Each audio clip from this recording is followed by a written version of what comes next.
अस्सलाम वालेकुम यह 106 प्लांट तुम 106 प्लांटस क्रॉप लोड कम आय तो फ्रूटुक साइज वो कम आय बे लैब कुन किस्म इन्फेक्शन कह वो लीव्स कम आय खास कर फ्रूट वो फ्रूट कम आय वनकन यह कम आय फ्रूट मेन चीज टाइमस पे फंजिसाइड ये दिमो तथ 100% रिजल्टस अगर इन्फेक्शन आस पत दिमो फंजिसाइड कवर तो तम रिजल्टस इन तम सिर्फ बेमार कंट्रोल योतन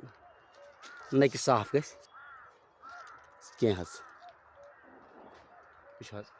कम आय फ्रूट।